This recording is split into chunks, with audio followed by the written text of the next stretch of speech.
Broadcasting from Baltimore, Maryland, and all around the world, you're listening to the Stansberry Investor Hour. Tune in each Thursday on iTunes for the latest episodes of the Stansberry Investor Hour. Sign up for the free show archive at investorhour.com. Here is your host, Dan Ferris.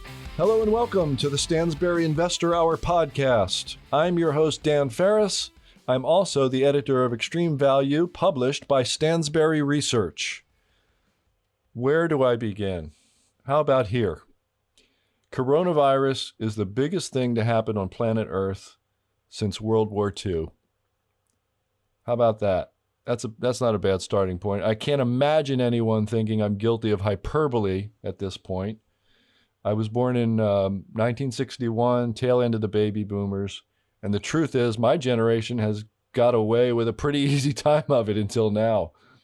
My parents were born in the mid-1920s. They grew up in the Great Depression. My father went to Okinawa at age 17 to fight in World War II and various other things. They had 6 of their 7 kids to take care of in the 1970s inflation. Remember that period well. And they, it was just they grew up in a different world. And they handled a lot of really difficult crises for my parents early in their lives, and they're still alive to talk about it.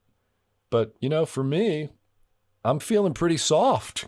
I never went to war. A few years older than me were in Vietnam, and a few years older than them in Korea. I never went to war. Most of the people I know never went to war. And we certainly just have never had, World War II was a true world war all over the globe. And that's a different way of living and thinking about how the world works than when we're not in such circumstances. And I feel like this global pandemic of the coronavirus is reteaching us what it's like to live in a time like that. And just a few thoughts about this whole thing. First of all, I have to say that I was caught in some intellectually questionable territory by a listener, a fellow who we're going to have on the program soon, in fact. Last week, I said that I thought there were 2 likely scenarios. Either we lock everybody down now and there will be substantial economic pain, or we lock everybody down later and there will be much more pain.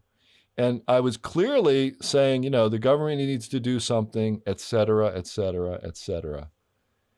I can't even believe that those thoughts came out of me, but I guess it's a sign of the stress I'm feeling at this time.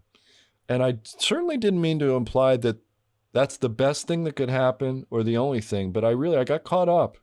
And my real viewpoint on this is I'm much more skeptical of the cries for the government to do something. I really am. And so me calling on, the government needs to do something and shut things down, and we need to be like Italy. I don't even know if I said we need to be like Italy, but I was, you could easily interpret everything I said like that. I don't think I really believe that. And I was called out on it by a few people, more than one person. Emailed me and listened and, talked to me and said, whoa, where's all this coming? Who's this Dan? Who's this guy? And one of them, I told you, was a fellow we're going to have on the program at some point. His name is Kevin Duffy.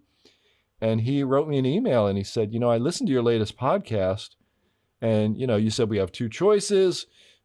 Pay me now, bite the bullet and hunker down, or pay me much later, live normal lives and let the problem get bigger. And then he said, quote, I'm always suspicious when given a narrow set of options. Is there a third? What would happen if the government said, hey, kids, this time you're on your own?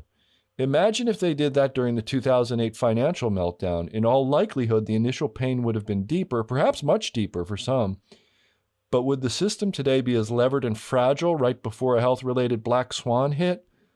Alternative histories are difficult. And then he gives me a link to a blog post that he did. And you can type Kevin Duffy and you could probably type Kevin Duffy blog and go right to it into Google.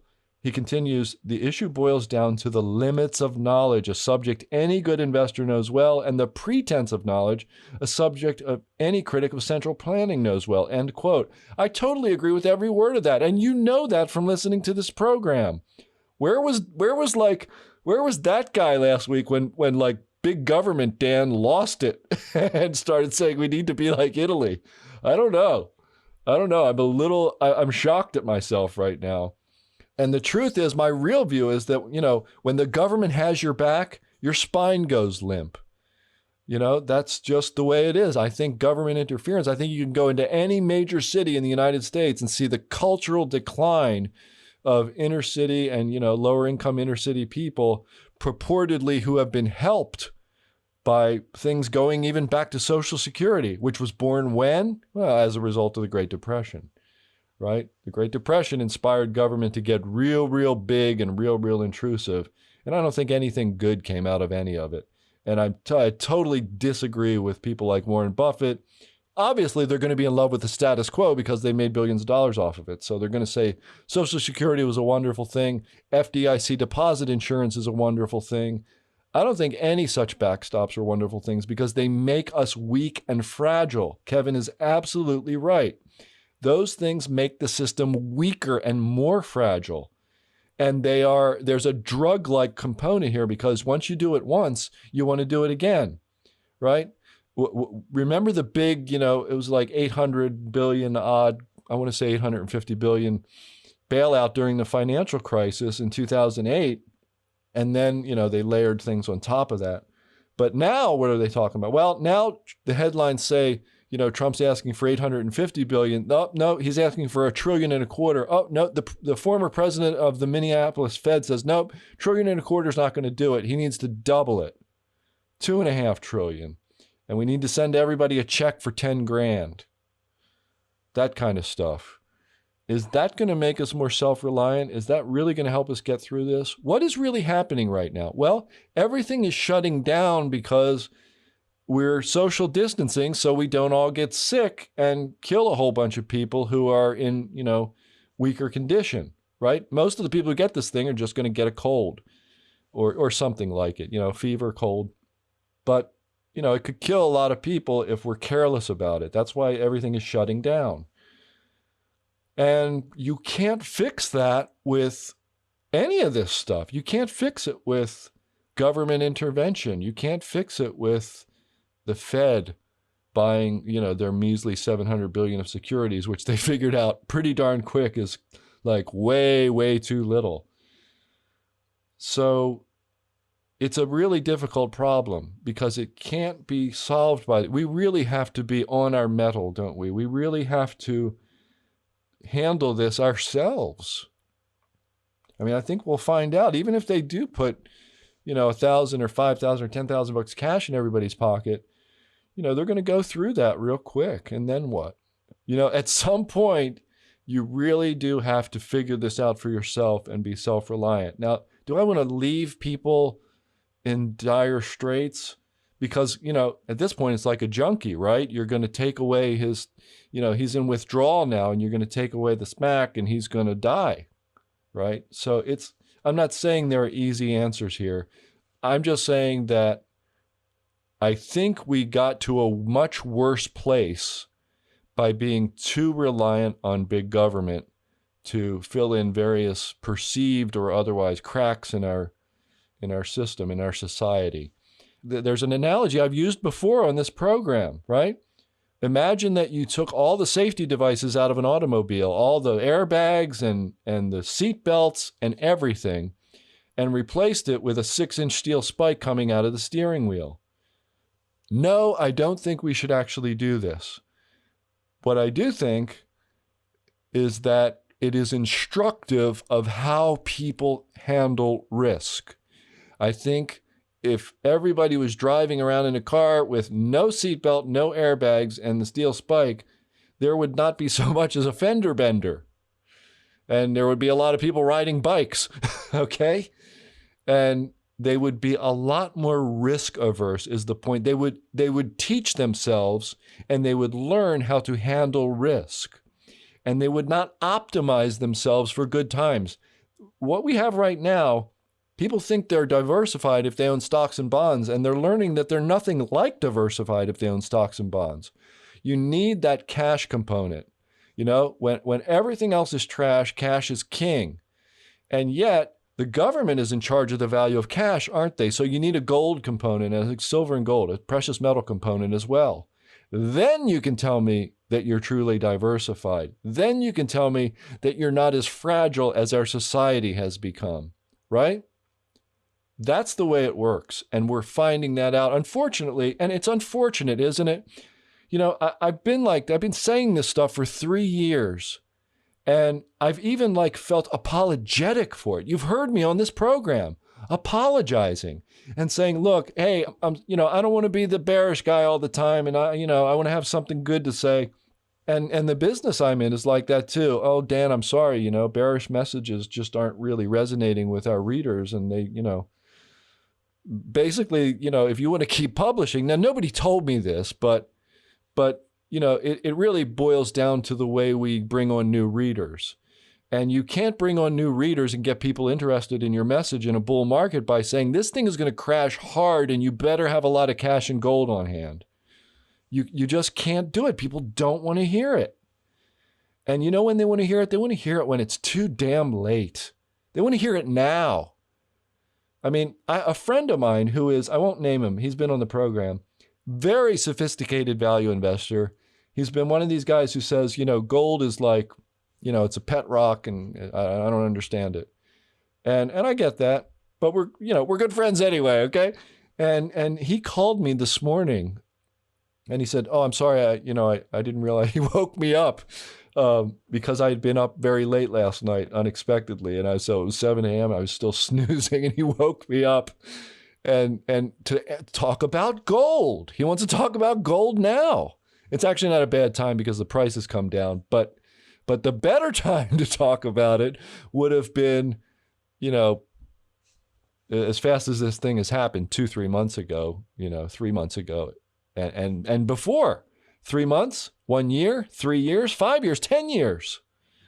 So, now here we are and everybody wants me to comment and talk and say this and say that. And I'm like, look, man, I've been saying how to prepare for when this thing goes down. Now, I didn't predict a pandemic that shut society down.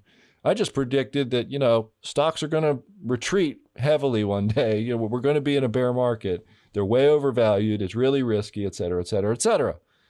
And as it turns out, I believe in my heart of hearts that having lots of cash and gold around prepares you for this type of thing too. In addition to a bear market, it prepares you for a shutdown of who knows how much big important stuff in our lives. So, where are we right now? Well, as I speak to you, I'm getting texts and my wife is calling me from downstairs and she's saying, hey, are you paying attention? Because the market is tanking hard again. And I'm afraid that this is really going to be much more brutal than I did just a week or two ago.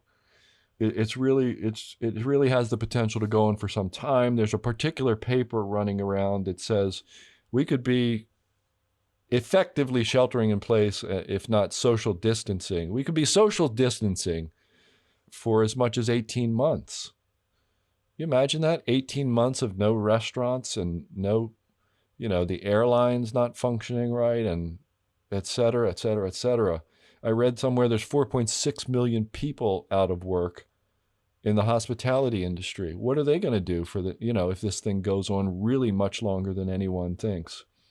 And then I have friends who are very smart people and richer and smarter than me saying, I'm buying stocks. One guy says, I bought a basket of 5 airline stocks. This is a fantastic time to be an investor. I'm sorry, I'm not there yet. I'm just not there. Honor your trailing stops if you use them, and whatever risk controls you have, this is not the time to abandon them. And as you're honoring trailing stops, you're raising cash. I think it's still a good thing to have gold. I know gold stocks have been brutalized. Gold itself is down from where it was, but gold isn't down that much if you look at, the way stocks are getting crushed.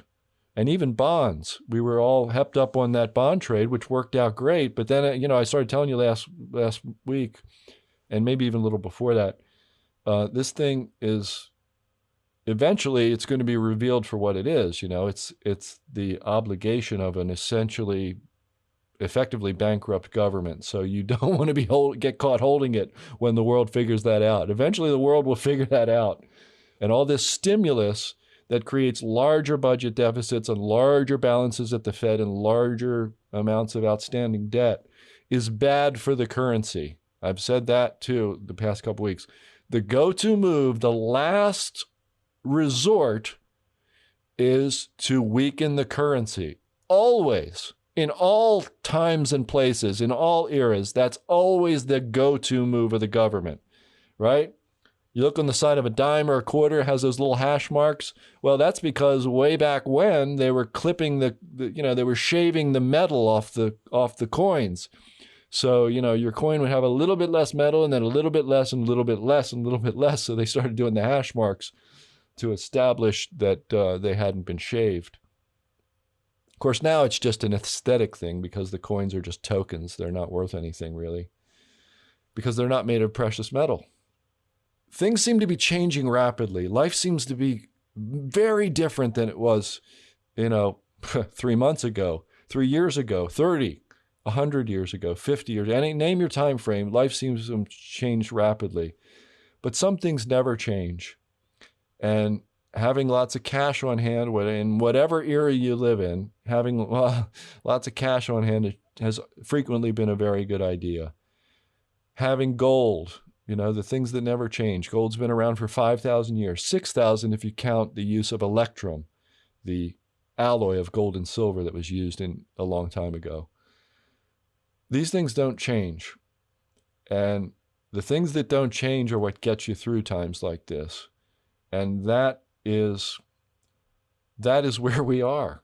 I had one email in the feedback that said, come on, Dan, what's this negative attitude I'm hearing?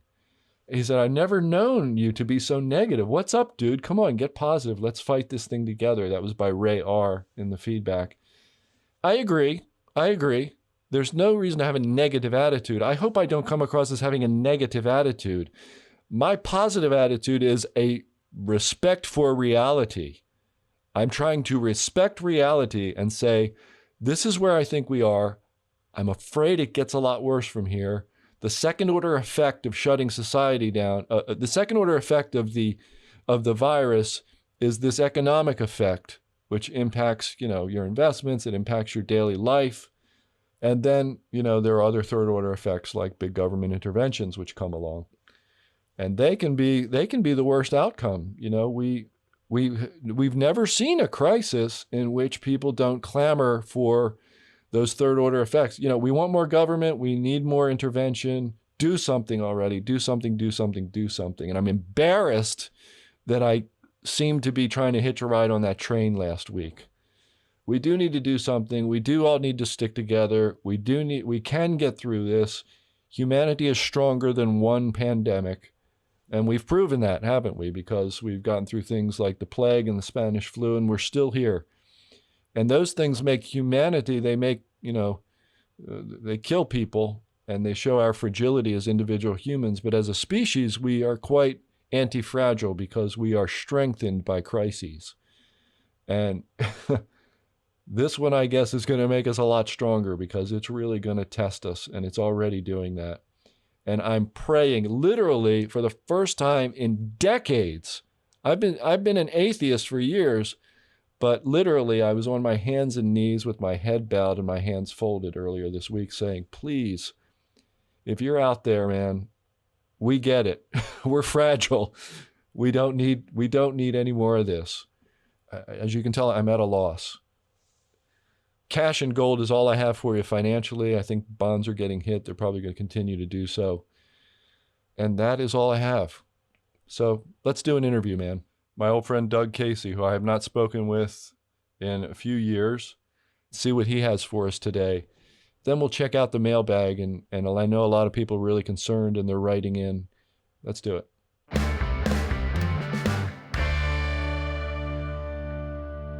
All right, everyone, it's time for our interview. Doug Casey spends most of his time these days in Argentina and Uruguay, with frequent visits to the U.S., Canada, and various dysfunctional hellholes. And I have to tell you, folks, that I largely became interested in finance and in the business that I've been in for these 22 years because of Doug. I wanted to be just like him, and I read his newsletter and I thought, man, this guy's brain is turned on and I want to be like that. And here we all are. So Doug Casey, welcome to the program, sir. Well, thanks, Dan. It's a pleasure to be here.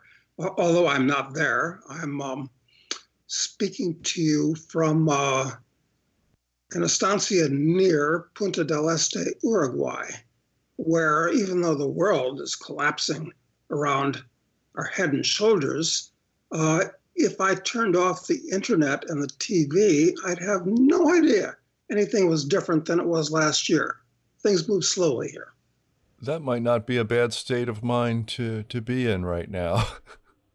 No, it's not. It's time for us all to dust off our copies of Boccaccio's Decameron, because we are living in the year of the plague. It would seem, and seem might be the operative word. I don't know. Yeah, I still have to believe that the second order effects of this coronavirus are going to be much worse than the virus itself, which, for most healthy people will not really be a problem. If you're older, if you're infirm, if you are, you have some underlying issue, you really don't want to get it.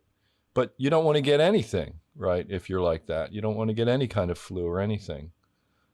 So I think the second order effects are going to be worse.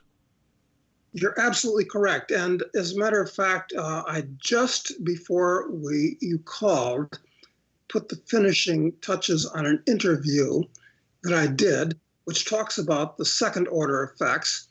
The first order effects from this are, there have been so many of these medical hysterias just in the last generation. There's been hantavirus and Zika and bird flu, swine flu, MERS, SARS. Okay, maybe this one's more serious than those, or the seasonal flu, which kills 50,000 people. But you're quite correct. It's the second order effects, namely the consequences of the hysteria. And it is a titanic global hysteria, unparalleled, actually. Unparalleled, for all I can think of, since the great witch hunts of the 17th century. But actually, it's the third order effects that are going to be much longer lasting and equally serious in the long run. And by that, I mean what the governments are doing to react to this, to show that they're doing something. Everybody wants government to do something. They think the government's a magic cornucopia that can solve all their problems. So look out. This is going to be, this is the start of the Greater Depression, Dan. This plague is really mainly just the pin that broke the biggest financial bubble in world history. That sounds about right to me. I have to admit, for a brief moment, I was guilty of saying we need to do something. I was a do something guy for about 20 minutes last week, and I'm pleased to say I have lots of friends like you who instantly called me out on it. People emailed, they called, they said, whoa, who's this guy saying this stuff? And it's true. I fear those third order effects. I fear that you are right, and that it's transformational in the way that the Great Depression and World War II were transformational. And of course, as you point out, those events, they invite all of the government folks who have this great need to feel relevant and do something to shift it into high gear. And it's my fear that you're dead on and that's going to happen. That's right. It's really a shameful thing. Over the last 100 years, since Western civilization itself peaked just before World War I, and it's been a slow but accelerating ride downhill since then in just about every way I can think of, quite frankly, except science and technology, which have actually been advancing at the rate of Moore's Law for all that time and have disguised the rot at the base of our civilization, the termites eating away at our foundations. This could be the big one because, as you may recall, Dan, I've been saying within the context of civilization going downhill for the last 100 years, and we can talk about that too and why that's true. But since the financial cataclysm broke over the landscape in 2007, 2008, look at it as being a gigantic economic hurricane. And we just passed through the leading edge in 7, 8, 9, and 10. Since then, we've been in the eye of the storm. Giant hurricane, giant eye. But now we're entering the trailing edge of the storm. And it's going to be much worse and much longer lasting and much different than the unpleasantness that we'll recall from back in 08 and 9 and so forth.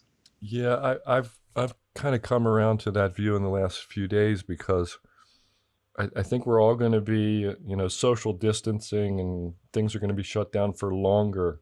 I thought that might be a shorter event, but I think that'll be longer. And of course, the longer that goes on, the more are the cries to do something, and the bigger those somethings get. That's right. Talk about the second order effects. These idiots, no governmental authority or organization wants to look like it's being caught asleep at the switch. So they're all jumping in on this hysteria and closing down everything. And in the ultra litigious society that we live in today, even if you own a restaurant or a gym or a business, it doesn't matter. You're induced to close the thing down because somebody's going to sue you if they say that they got this virus because you didn't close down. So it's the nature of society at this point to cry wolf. I mean, listen, the ordinary seasonal flu kills 50,000 people a year. Okay, that's tough, but unfortunately, one of the unpleasant side effects of life is death. And worst case, it's said, and nobody knows, because there have only been 8,000 deaths in the whole world so far, as opposed to 50,000 in the US from the seasonal flu. Worst case, they're saying, is 500,000. So, okay, that's tough. But is that a reason to totally collapse the economy? Because poverty, which we will see, kills a lot more people than the flu does. So this is a big deal. This is like the witch hunts of the 17th century, as far as people going crazy in en masse. Yeah, and as long as I've been really bearish on stocks for about 3 years, and as long as I've known you've been talking about this rot, this slow rot in civilization, and you've been frequently bearish too. And here we are. I feel like I was wrong for a long time. I'm sure you've had to listen to people telling you that you were wrong for a long time, and then all of a sudden you're wrong until you're not. And when you're not wrong, you wish that you were. I wish I was, I have to say. I mean, I owned put options and lots of them, and I don't even care. I would happily have watched them go to zero for civilization not to fall apart. Yeah, that's right. We're looking at something, and it's still very, very early days. So, we're going into the Greater Depression, which is a term that I believe I coined actually, and the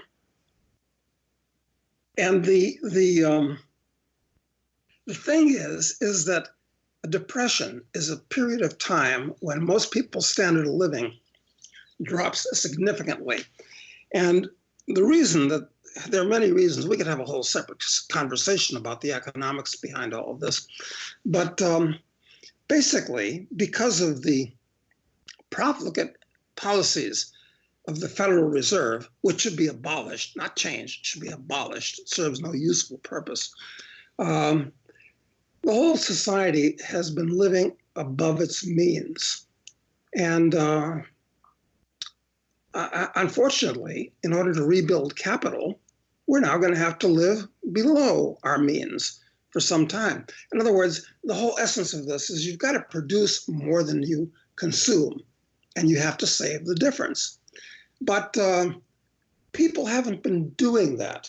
And as the government prints up trillions of new currency units, after we have perhaps a 1929 US-style deflationary collapse, then we're going to go right into a 1923 German-style hyperinflation, which will make it very hard for people to save because people save in dollars, and the dollar is going to turn into toilet paper. I hate to sound too apocalyptic, but Dan, things that you expect to happen often take much longer than you think to get underway, which, of course, you and I have both noticed. But once they get underway, they happen much, much more quickly than you could have imagined. And that's what we're seeing right now. Yes. You mentioned you're really referring to debt destruction, and then capital reformation has to take place. But that's been one of the massive screw-ups, one of the massive fallacies of our age, is that the economy ought to be measured in spending and not in capital formation, isn't it? I mean, isn't that that's part of the myth that is propagated that sort of gets you to all the other policies, right? We must spend, therefore we must print, therefore we must bail out, et cetera, et cetera. You're absolutely correct. All of these so-called economists, which populate the government and corporations and organizations, they're not economists. They're political apologists. They're soothsayers. They're hacks. They have really no understanding of what actual economics is, which is a description of the way the world works, not a prescription of the way they think the world ought to work.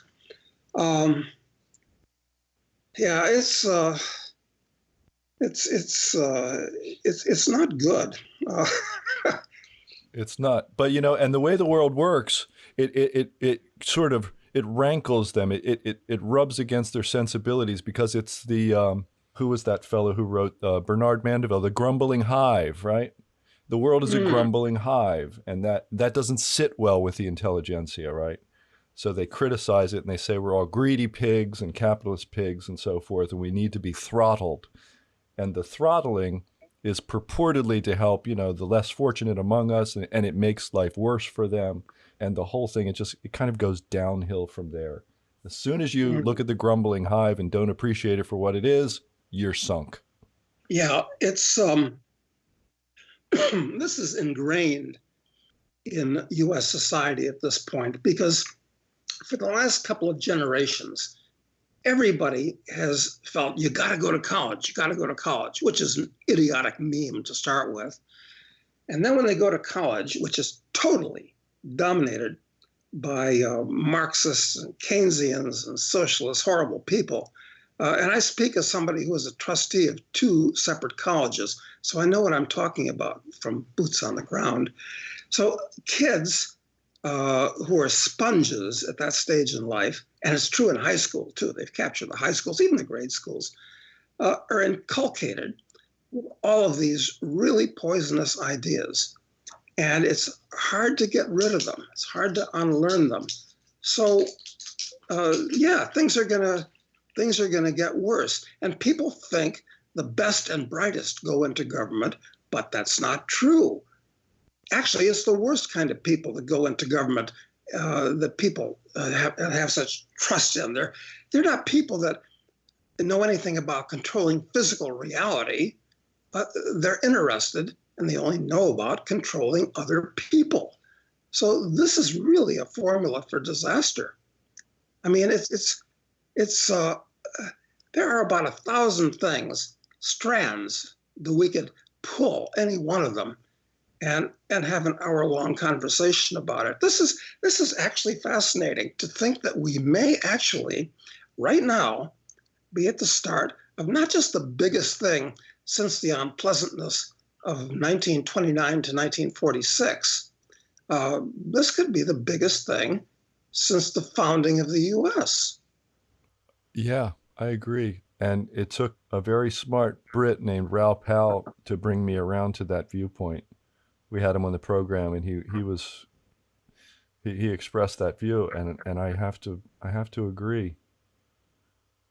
It's interesting though, Doug. I was thinking about, I like to think well of my fellow man, and I know you do too. And I'd like to, but I don't. But I don't. I'm sorry to cut you off, Dan. No, okay, fair enough. I don't want to put words in your mouth at all. But I like to think well of my fellow man. And I realize that he mostly has a problem of scale. For example, at the scale of my household, I may be seen as a hopefully benevolent dictator. And at the scale of interactions with individuals, I may be seen as quite the altruist and quite the, whatever you want to call it these days. I mean, I would call it an altruist or even a collectivist at the scale of a few friends or something. But at the scale of a society, people, they lose their bearing and they can't handle scale. And I think that's one of the problems, that it goes through all humanity. It's just inherent in being a human being. You know, you feel for someone in trouble and therefore you want to help them. And therefore you quickly make this really horrible leap from let's not infringe upon others' persons and property to infringe however you wish to help whoever you wish. And I think we get in trouble there. We definitely do. And talking about scale, it's that there are about 8 billion people in the world right now, and they're mostly living in cities. And when that's the case, it makes it much easier for mass hysteria to break open when people are in close proximity. And over the last 100 years, government has become very, very important. It's a witch's brew. I'm not sure how this is all going to come down.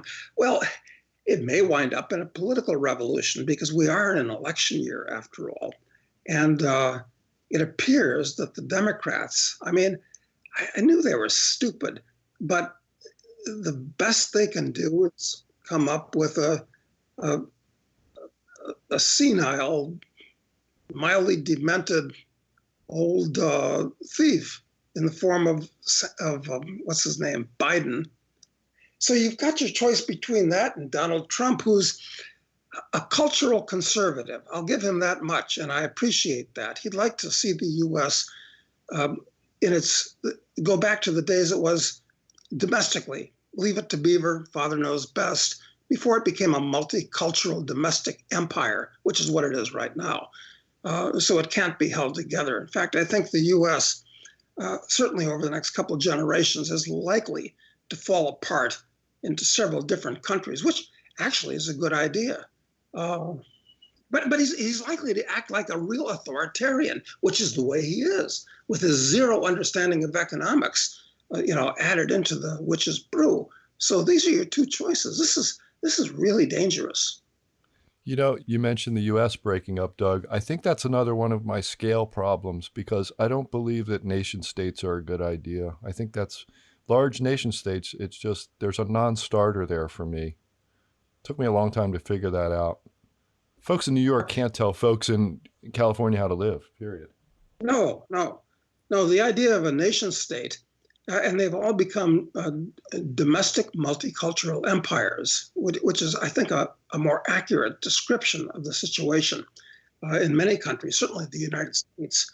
They're a bad idea. And let me go further. Democracy is a bad idea. It's a fine idea for a few friends deciding what to have for dinner or what movie to see. Although it's hard enough, even just with a few friends with common values, to decide those things. But when you have a democracy, it really just becomes mob rule dressed up in a coat and tie.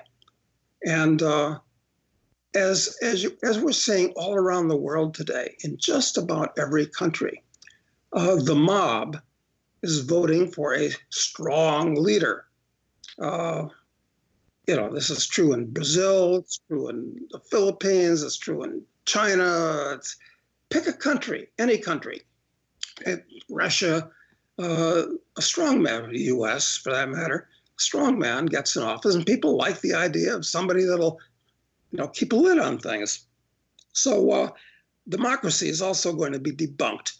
The problem is, and cut me off here if I'm rapping too much, it's that we're on the cusp of not just a financial catastrophe, that's obvious, but an economic catastrophe, the Greater Depression, but it's going to be a political catastrophe too.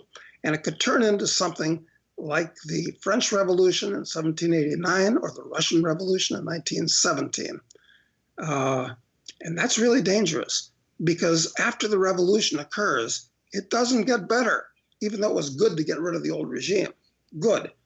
But then it gets worse because they got Robespierre in the case of the French, and they got Lenin, and then Stalin in the case of the Russians. And that could happen anywhere. It could happen here or there where you are. I'm in Uruguay. Yeah, so you mentioned mob rule, and I immediately thought, true, and we, humanity, we've known this for at least 2,000 years, right? The ancient Greeks knew this, or at least one of them did, Aristotle. And why don't we, I remember, this reminds me of something, Doug. I remember hearing a story of the folks who knew Ayn Rand when she was writing Atlas Shrugged.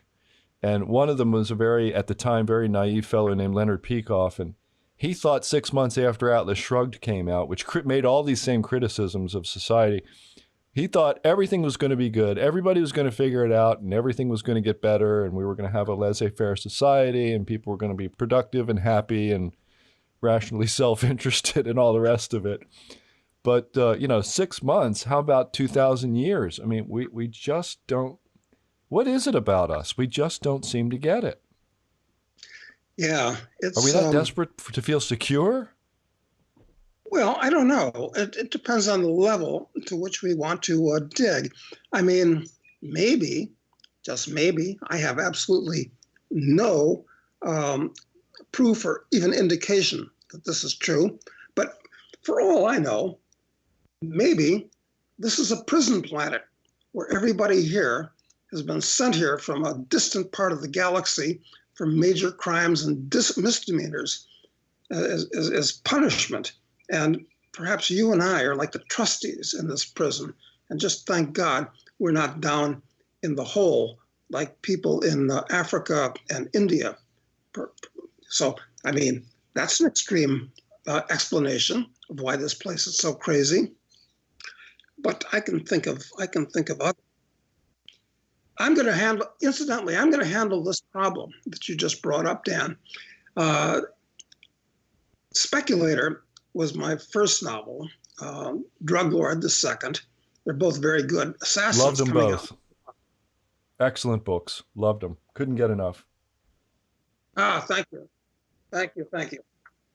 Well, you're going to like Assassin, but in the final novel, which is, I think, going to be called Apocalypse, our hero, Charles Knight, decides that about 80%, this is a Pareto's law number, the old 80-20 rule, of the human race, just suffer from a serious genetic defect. It's called envy, socialism, collectivism, the kind of thing that people like Krugman and this guy picked a crappy economics book that they all suffer from. And it's like a genetic disease. So I think I hate to do a reveal early on, but yeah, it's probably genetic, quite frankly. It's bred into people the way pit bulls tend to be aggressive and Irish setters tend to be dumb and poodles tend to be smart. It's the same kind of thing. So, Doug, let's talk about the books, because as long as I've known you, you've been telling me about this series of books. And I was so hoping that, that you would do it. And you started doing it. I read Speculator. I loved it. I read Drug Lord. I loved it. Can't wait for Assassin. Maybe you could tell our listeners the idea behind this series of books. Oh, thank you, Dan. Everybody likes to give a commercial for what they're doing. I'll take advantage of that. Thank you. It's a series of 7 novels, and in which one of the themes is I'm trying to reform the unjustly besmirched reputations of highly politically incorrect occupations, like speculator. Our hero, Charles, goes to Africa, gets involved, doesn't get involved, he profits from a gold mining scam, gets involved in a bush war. Then in Drug Lord, it shows that you can be a good guy as a speculator. And then in Drug Lord, he becomes a drug lord, dealing in both DEA and FDA regulated drugs. And in both of those books, he has many, many millions of dollars stolen from him by the government, so he's pissed off. And he decides that there are some people that just need killing, an assassin. But he finds that that's like pulling shark's teeth. It's pointless. And also it's somewhat unsavory, unaesthetic to have to take these horrible people out, even if they get what they deserve. So he's accused of being a terrorist. And I have lots of views on terrorism as a method of warfare. You can be a good guy as a terrorist. Yes, I know. I'm a freedom fighter, you're a rebel, he's a terrorist. But so it's a matter of definition. So he goes back to Africa, and after he's a terrorist, then he has to become a warlord. He goes back to Africa because when they're hunting you as a terrorist, you're in big trouble in today's world. So it's best to go to a chaos zone. So if you ever get accused of being a terrorist, go to a war zone. That's what Charles does. And he becomes a warlord. And here I reform the unjustly besmirched occupation of warlord to show that it can be a good guy. And he turns this mythical country in West Africa, Gondwana, from a shithole, and all the countries in Africa, I'm sad to say, are shitholes. And they're getting worse because they all live on foreign aid. But that's a whole nother conversation. So he turns it into Singapore on steroids. And here I talk about one of my hobbies, which is going to third world countries and talking to preferably the military dictator about how they can turn their place around, make it into Singapore on steroids. And that leads me to Antichrist, where they think he's a god. And here I get to do my thing on religion, which I think will be fun and will gain me lots of new enemies. And then the last thing after Antichrist, which is number 6, is Apocalypse, number 7. So it's a fun series, and they're getting better as they go along. So anyway, everybody get on Amazon and buy your copy. Don't fall behind. I agree. Everybody get on Amazon and buy your copy, because I frankly, like, when somebody, says they're going to write a book, it's like you really pray it's going to be good. I've read your other books, your nonfiction work, so I thought, well, I know he can write. But you also got somebody, John Hunt, to help you write these. And the two of you together, whatever you're doing, it works. Because, for example, I mentioned Ayn Rand, and, Atlas Shrugged is a great book, but it's long, and the speech at the end is like 105 pages or so. And I think you work similar ideas in a much more exciting and compelling and readable fashion. And I was really just grateful for that. And everyone who reads these will learn a lot. You'll learn a lot about economics, morality, etc., life. So yeah, I'm happy to stump for your books, man. Happy to be a commercial for your books. I really appreciate that, Dan. And of course, as Rand believed, and she was correct, there are many things you can say in the form of fiction that you really dare not say in the form of nonfiction. Of course, on the other hand,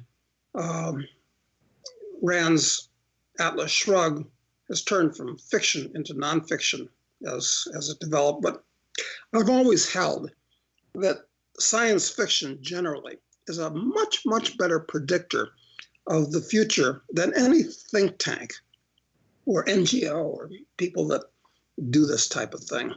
I think that's a factual statement. Are you aware of the Dean Koontz book that named, it was years ago, I think it was in the 1980s, and it named a virus coming out of Wuhan, China in the year 2020? No, is that a fact? Wow. Yeah, amazing.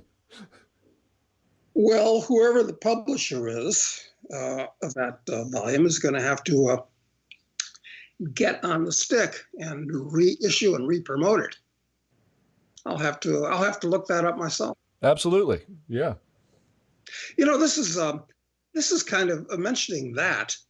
It's that there have been memes circulating about this having been an artificial virus created by the U.S. military or by the Chinese, or all kinds of conspiracy theories. I don't know what the facts are. Not sure anybody does.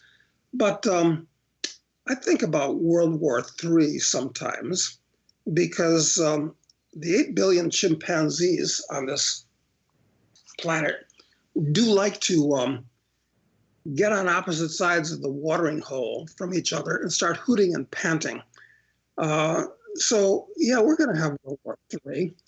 And the question is, what nature will it be? And I've said for many years that the F-22s and F-35s and B-23s, the replacement for the B-2, M1 tanks, this is all crap.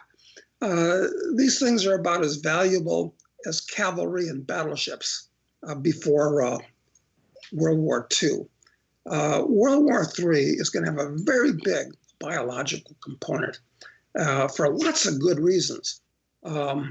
You can tailor make it against another racial group, which is likely to be the Chinese at this point, or, well, that turnaround is fair play.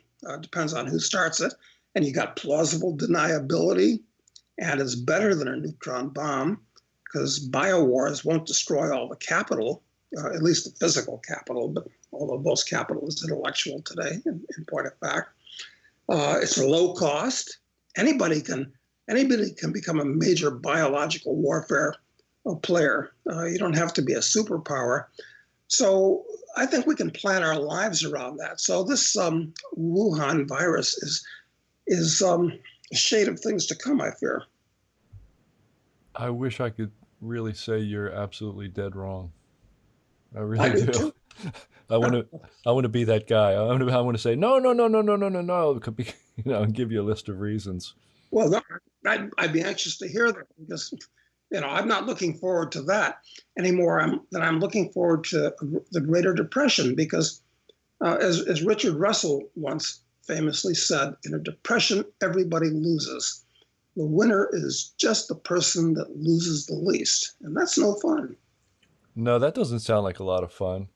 Although it really rams home some of the principles that we've talked about for years when telling people what to do with their money. And rule number 1, don't lose money. Rule number 2, see rule number 1. That'll help you lose the least. Well, it's interesting. Watching, being in the newsletter business myself, well, I'm not really, because they're kind of putting me out to pasture, because they don't like the things that I say. It doesn't sell newsletters during a bull market. They'll bring me my publisher, which I don't know. It's a division of the same people that publish you too. Anyway, it doesn't matter. Yeah, when it's real gloom and doom and all that, then they'll ask me to come out and say these things, which is really, because that's when people want to hear about it.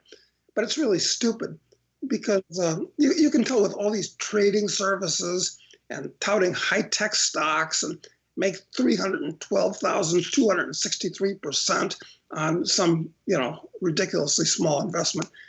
This is a sign of this is a bell ringing at the top of the market. And I know you've diagnosed this accurately too. So this is it's perverse. Yeah, it makes me wonder, like, what our business is going to look like in 10 years, if it's still going to be here and if we're still going to be doing similar things. I feel like, I mean, I hate to be self-servingly optimistic, but I feel like there is such a thing as reality. And if you respect it and tell people to do something like, I told them, I said, you better hold a bunch of cash. You better have cash and gold, and you can buy stocks if you want to, but you better have cash and gold because, let's face it, even right now, gold is getting hit in dollar terms, admittedly, just in dollar terms. And cash is therefore, one of the ultimate diversifiers. But those don't sell newsletters either. No. But as far as the stock market's concerned, actually, I've always been a specialist. I've always liked mining stocks. Why? Because they're the most volatile class of stocks on the planet. A bull market, of which there have been about 6 or 7, 5 or 6, I don't know. I'll have to look at my notes. Since gold was freed up, broke away, starting in the late 60s, there have been about 5 or 6 major gold stock bull markets. And each of them has gone, the group, all stocks, gold stocks, have gone up about 1,000%. Some stocks have gone 100 to 1. I've personally owned at least one stock that went 1,000 to 1. Not 100 to 1, 1,000 to 1. So this is the kind of stuff that can happen, not over the course of a lifetime. I'm talking over the course of 2 or 3 or 4 years. So, but right now, gold stocks are actually very, very cheap. Very, very, very cheap. Because the all-in sustaining costs, the best way of determining costs in a mine, are less than $1,000 an ounce for any producing gold mine in the world today, sometimes much less. Meanwhile, the costs are going down because with oil having collapsed to $27 a barrel, probably going lower, another discussion, their costs are dropping even while gold is going to go to the moon, finally, because it's the only financial asset that's not simultaneously somebody else's liability. And counterparty risk is going to be gigantic with all the debt in the world, most of which won't be paid, which is yet another thing to talk about for a long time. It is another thing to talk about for a long time. We got a lot of deep subjects here. No, we could wrap on for several days, actually. But one of the nice things, I guess, about the world being locked down is all you can do is sit around and talk. We can do our own Decameron, actually. Maybe not as amusing as Boccaccio's version, but we could do it because everybody's got a lot of time on their hands. No place to go, nothing to do. Just watch the world fall apart. You know what's happening? Dan, we're seeing the second law of thermodynamics, the law which conquers everything. It's one of the very, very few laws of any type that I believe in. It's the law that says everything winds down. Entropy conquers all.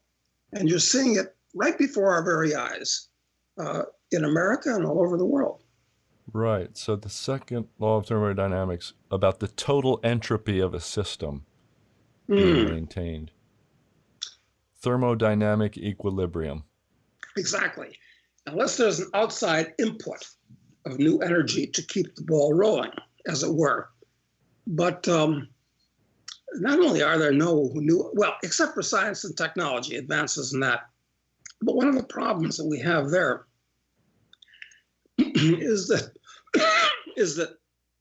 science, well, not in all respects, biotech is a special case, and there are others, but most big science today, things like the the Hubble telescope and the CERN collider and things like that. These are billion-dollar projects. And if capital is destroyed, you can't afford that kind of science.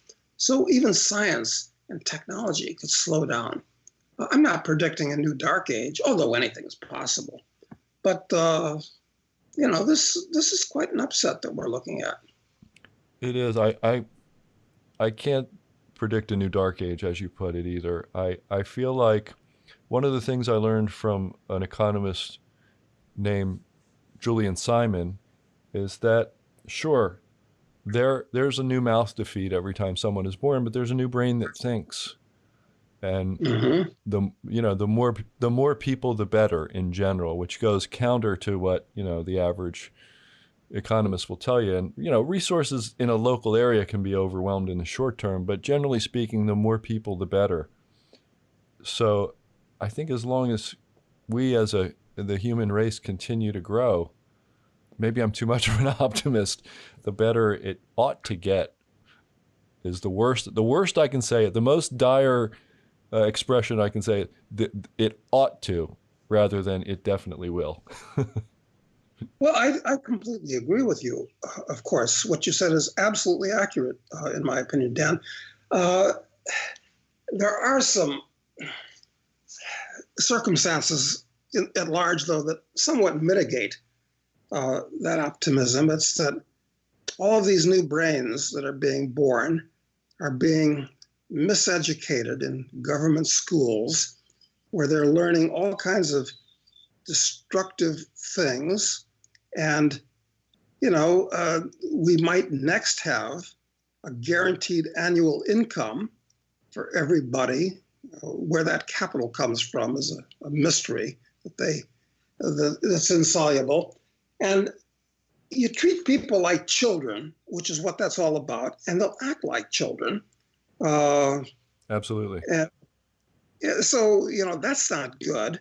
So the wrong ideas, teach them to act irresponsibly. I don't know. But basically you're right.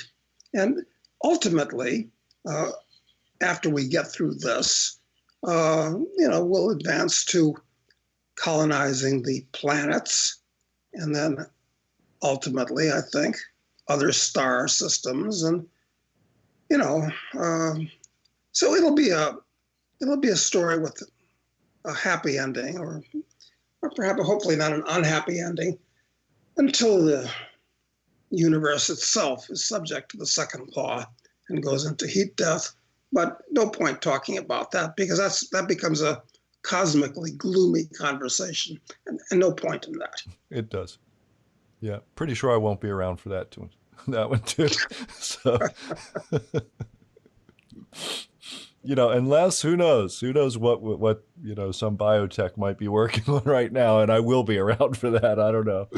Not sure I want to be. Listen, I've said for years that if we can hold on another, because I'm a few years older than you are, but if I can hold on, in my case, I think another 20 years, there's a sporting chance that I can trade my body in for, I'll take Bruce Jenner's just before he won the decathlon. That would do.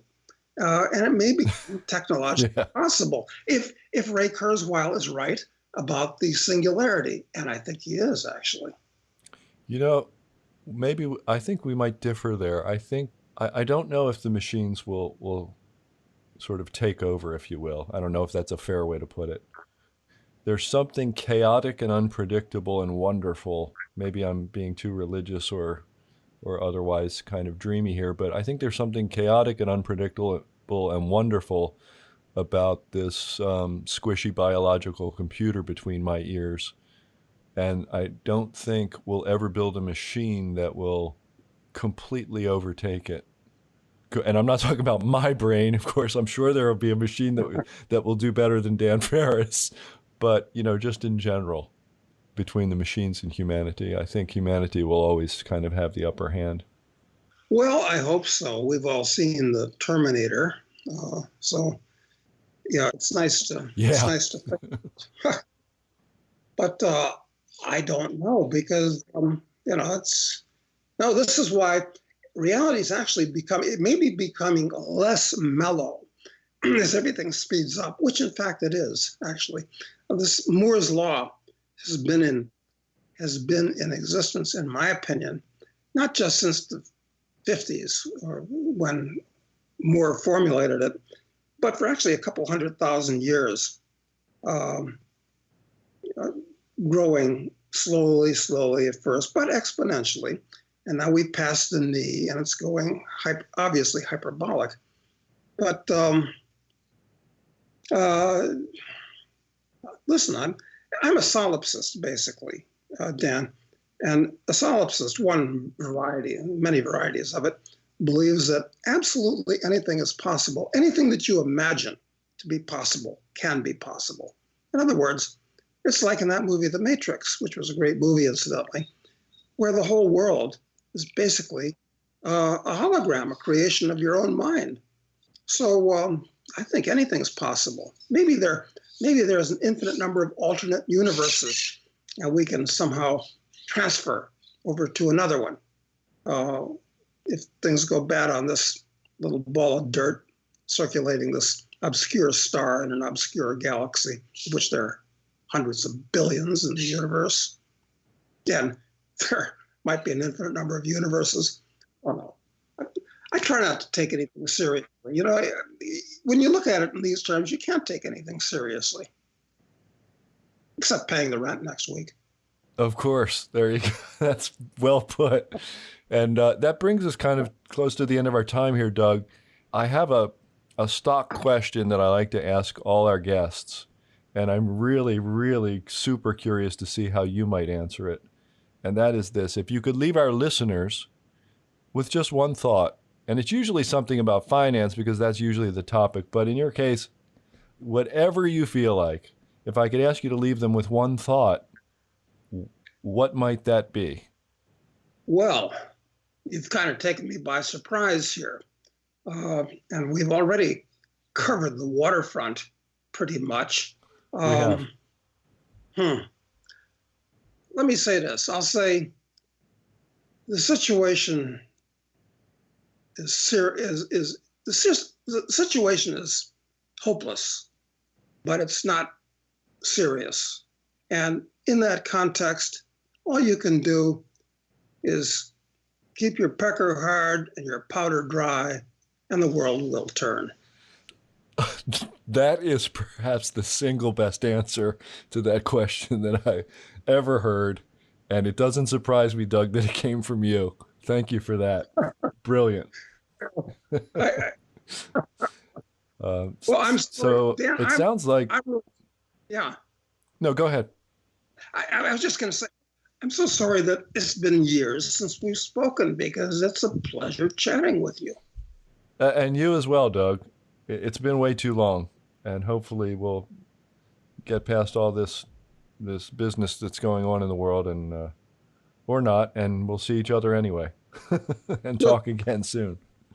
And the invitation's always open to come down here and hang out on the estancia, and we got plenty of cows and chickens and pigs and all kinds of stuff here, so you'll be well fed anyway. Sounds wonderful. I am an idiot if I don't take you up on that. All right, Doug, thanks a lot, and man, great talking with you, and I hope we'll talk again real soon. Okay, Dan, super, thanks. All right, bye-bye for now. Okay, we got a lot of stuff in the mailbag, and I'm going to get through each one. There's a lot of longer ones, and I'm not going to be able to read those, unfortunately. I want to get to as many as possible today, as quickly as possible. So write into feedback@investorhour.com with your comments and questions and politely worded criticisms and suggestions on how to get through this crisis that we're all in. And I will promise you I will read every single one of them, and I will respond to as many as possible. First one today is from Mark S. Hi, Mark. Good to see you writing in. We exchange thoughts on Twitter frequently. And so Mark's basic message here is, he says, gold is a relatively new holding for me, and I've been inspired to hold it from you and other editors at Stansberry Research. I've been wondering how it will behave in a market panic like we're having. Interesting that at first it went up when the stock market was down, but now it seems to be just going down with everything else, although admittedly gold is still up year to date as I write this. Thanks for continuing to express confidence in the metal that eventually it will turn around. He says, also, I'm probably guilty of thinking the virus will not be as bad as the worst case projections, but it's good to hear a voice of reason to remind me that maybe I could be wrong. Keep calm and carry on, I guess. Mark S. I have nothing to add to that, except this. I think we're still in this liquidation phase with gold, and I absolutely do not believe that lasts. Like I said, the go-to move of government will be to weaken the currency. It is guaranteed to happen, and I think gold really shines in that environment. Next one is from Vanetta G, and Vanetta G says, is it possible to totally lose everything you have in both types of funds? In other words, can it go down to zero? Now, Vanetta, I don't know what you're talking about here. I'm going to take a wild guess that you mean stocks and bonds. Technically speaking, yes. Will it happen? Your guess is as good as mine. I suspect not. That's why I'm counseling plenty of cash and the use of trailing stops. We started using trailing stops in extreme value within just the past year. And I think it turned out well. It is turning out well. Robert H. says, so what has happened to the absolute biggest gain in stocks? Meltdown and drained out. Not such a good call, Robert H. Robert, you're not talking about me. I didn't predict any such thing. You must be talking about somebody else.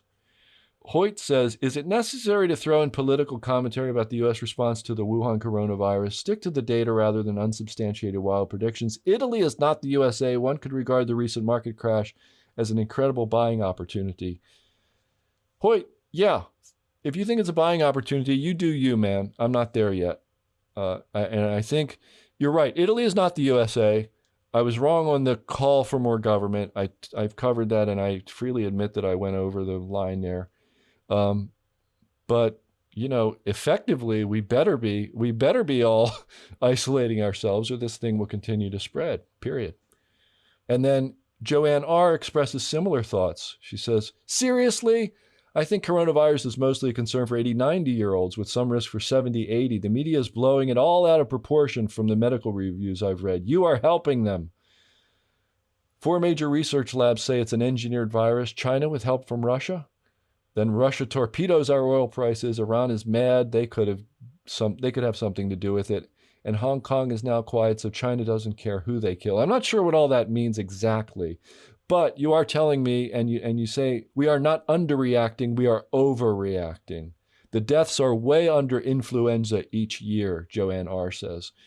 And I think the comparison to influenza is completely off the mark. We know about influenza. You can get an influenza shot, for God's sake.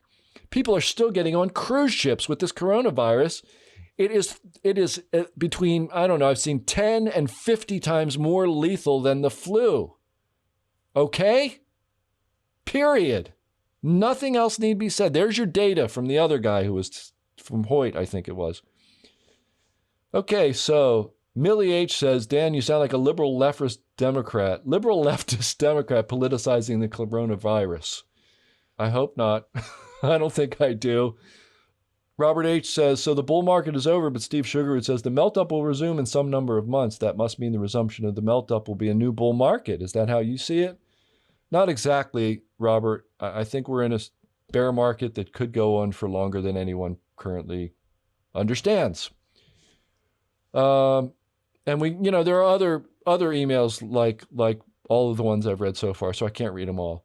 Rocco asks, why did you not comment on the recent market crash?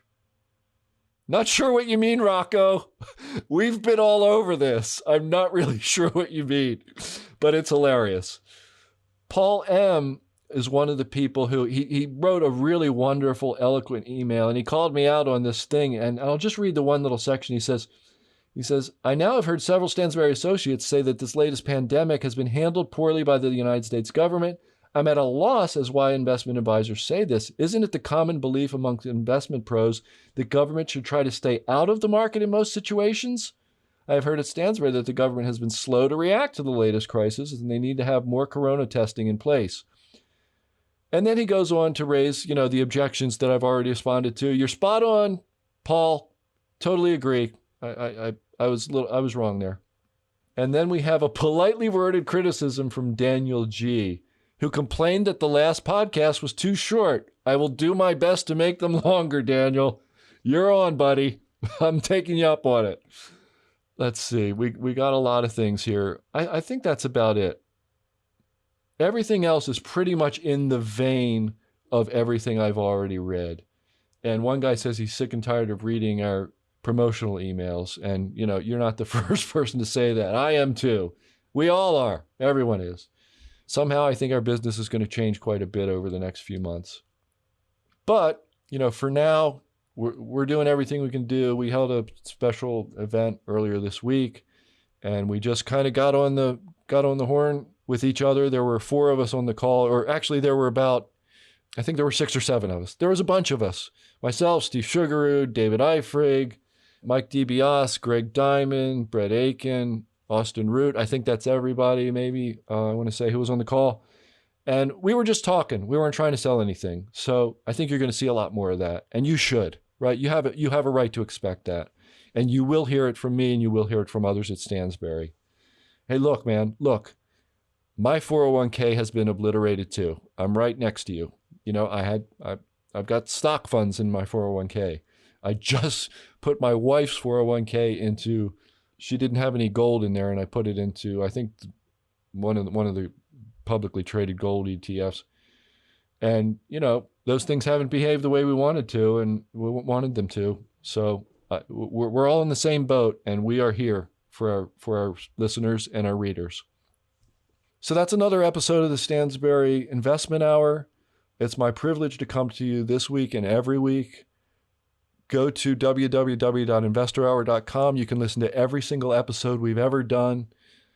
You can get a transcript for every episode we've ever done. Sometimes it takes a few days for the transcript to arrive for the latest episode. You just click on the episode, scroll all the way down, and that's where the transcript will be when it arrives. Go to iTunes, subscribe to Stansbury Investor Hour on iTunes, and give us a like. And that like will push us up in the rankings, and it'll attract more like-minded folks like yourself to write in and ask me lots of good questions and send me lots of thoughtful, politely worded criticisms like we heard today. Thank you very much. Tough times, man. I'm really at a loss half the time for what to say to you. But you know what? I'm going to keep reading and thinking and looking at what's happening, and we're going to do our very best for you here at the podcast and at Stansbury. And with that, I bid you adieu for this week, and I'll talk to you next week. Bye-bye for now. Thank you for listening to the Stansbury Investor Hour. To access today's notes and receive notice of upcoming episodes, go to InvestorHour.com and enter your email.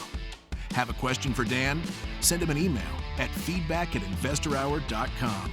This broadcast is provided for entertainment purposes only and should not be considered personalized investment advice. Trading stocks and all other financial instruments involves risk. You should not make any investment decision based solely on what you hear. Stansbury Investor Hour is produced by Stansbury Research and is copyrighted by the Stansbury Radio Network.